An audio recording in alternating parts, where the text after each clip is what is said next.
Assalamualaikum warahmatullahi wabarakatuh. Halo, kakak, apa kabar? Sehat ya? Oke, nama saya Wulan. Saya dari Prodi Bisnis Digital Universitas Al Irsyad Cilacap. Kita sekarang akan membahas mengenai akuntansi dasar.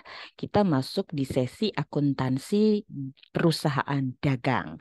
Kalau kemarin-kemarin kita sudah membahas mengenai akuntansi perusahaan jasa, kemudian kita juga sudah belajar tentang siklusnya ya. Kemudian sekarang kita akan masuk ke akuntansi perusahaan dagang.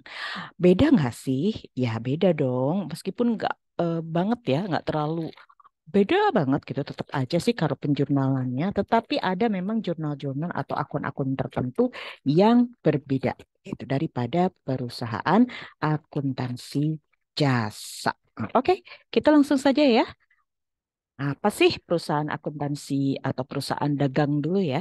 Perusahaan dagang itu intinya nanti teman-teman bisa ya baca sendiri materi ini ataupun bisa kalian pinjem buku dari perpustakaan atau kalian juga bisa browsing banyak informasi di internet. Jadi kalian bisa kolaborasikan mana cara belajar yang paling enak. Apakah melalui mentoring dari dosen-dosen atau kalian belajar sendiri dari soal-soal atau kalian juga bisa browsing lihat juga di YouTube dan kemudian belajar dari buku.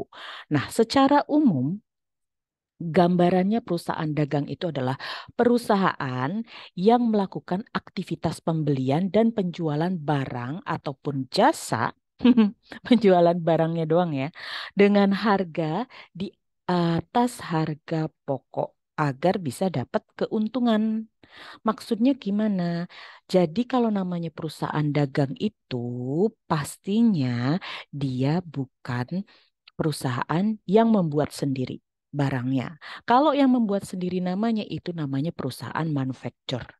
Kalau dagang itu kayak orang dagang, kita beli barang jadi kemudian kita jual kembali. Paham ya? Jadi kita itu membeli dulu kemudian kita menjual kembali. Jadi ada dua kegiatan utama di dalam perusahaan dagang, yaitu pertama membeli dulu, yang kedua menjual kembali.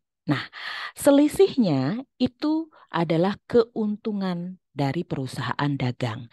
Selisih antara harga pokok dan harga jual kembali. Paham ya? Nah, Bu, bisa nggak kita menjual di harga yang sama dengan kita bisa jual waktu kita membeli?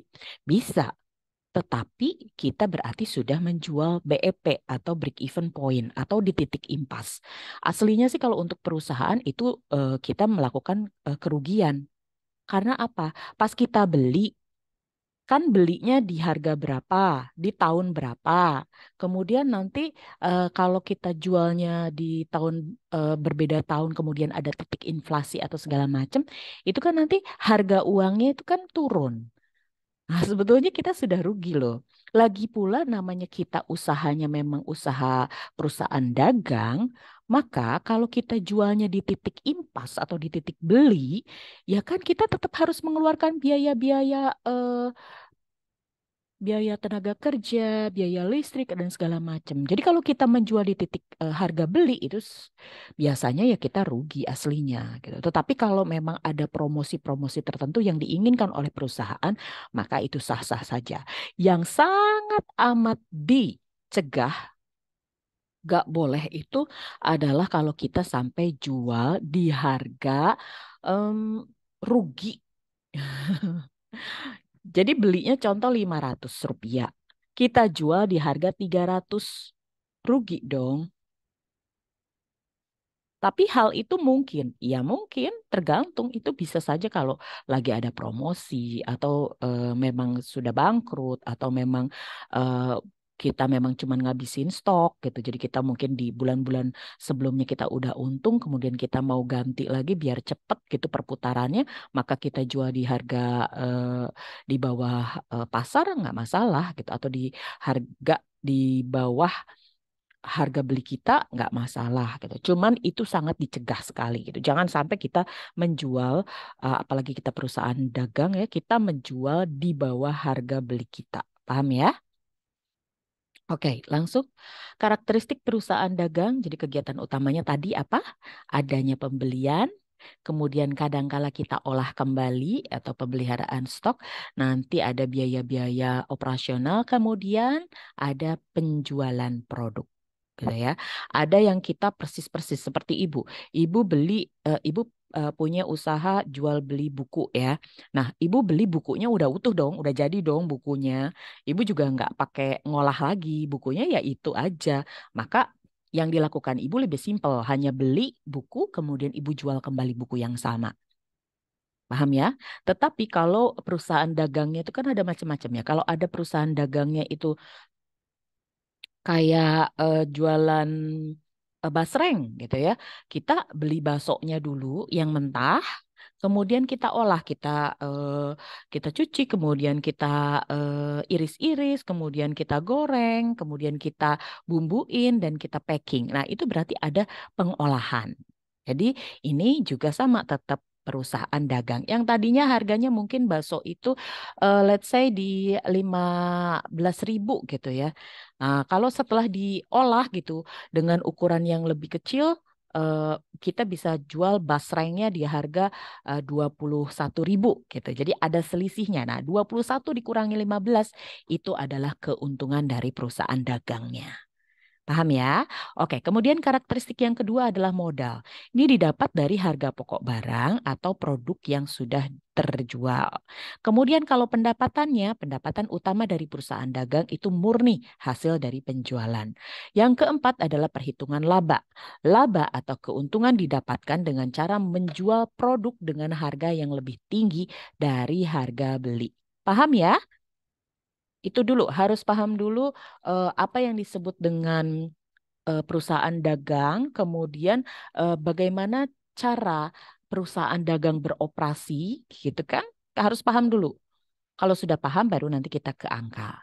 Kemudian laba, bagaimana cara menghitung labanya? Laba itu intinya adalah harga beli itu ditambah berapa persen keuntungan yang ingin kita dapatkan sama dengan harga jual. Jadi keuntungannya itu harga jual dikurangi harga beli sama dengan keuntungan. Paham ya? Oke, kita lanjut dulu. Nah, ini ada karakteristik perusahaan jasa, dagang, dan manufacture. Perusahaan jasa produknya tidak berwujud, perusahaan dagang itu berwujud, perusahaan manufacture juga berwujud. Kemudian asal produknya, aktivitas pokoknya, teman-teman bisa baca di PPT atau di materi ya. Materinya Ibu share ke Edlink. Jadi kalau ada pertanyaan nanti bisa WA atau kalau kita ketemu di grup diskusi. Oke. Nih, ini jenis-jenis perusahaan dagang. Ada perusahaan dagang yang sesuai jenis produknya. Tadi barang mentah ataupun barang jadi. Kemudian sesuai dengan jenis konsumennya. Itu ada yang terbagi menjadi pedagang besar, pedagang mid, atau subgrosir. Kemudian ada juga yang disebut dengan pengecer atau retailer. Nah, ini akun-akun yang ada di dalam perusahaan dagang. Sedikit berbeda dengan akun yang ada di perusahaan jasa. Karena di perusahaan jasa itu tidak ada retur penjualan.